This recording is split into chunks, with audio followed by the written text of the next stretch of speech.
জাতীয় নাগরিক পার্টির আহ্বায়ক নাহিদ ইসলাম বলেছেন, জুলাই অভ্যুত্থানে শেখ হাসিনাই খুনের নির্দেশনা দিয়েছিল বলে নিশ্চিত হয়েছে জাতিসংঘ। বাংলাদেশে ভারতের আর কোনো আগ্রাসন মেনে নেওয়া হবে না বলেও জানান তিনি।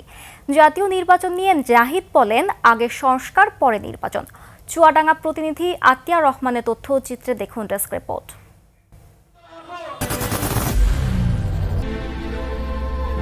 I am Ox.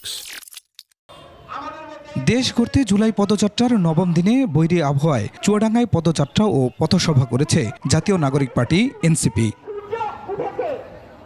বক্তব্য রাখেন দলটির নেতাকর্মীরা। দলটির আহ্বায়ক নাহিদ ইসলাম বলেন, জাতিসংঘের তদন্তে প্রমাণ হয়েছে শেখ হাসিনা মানুষ খুন করে ক্ষমতা থাকতে চেয়েছিলেন। শেখ হাসিনা নিজেই গুলি চালানোর সকল অর্ডার দিয়েছিলেন। এই মারণাস্ত্র ব্যবহারের জন্য শেখ হাসিনা অর্ডার দিয়েছিলেন। এই সকল হত্যাকাণ্ডের জন্য এই খুনি হাসিনা এবং তার দল আওয়ামী লীগ দায়ী। ভারতের আর কোনো কর্তৃত্ব মেনে নেওয়া হবে না জানিয়ে নাহিদ বলেন, অভিন্ন নদীর পানি সহ সবকিছুতেই বাংলাদেশকে ন্যায্য হিস্সা দিতে হবে। আপনাদেরকে কঠোর হতে হবে। এমন কোন সরকারের দিকে আমরা তাকিয়ে থাকবো না।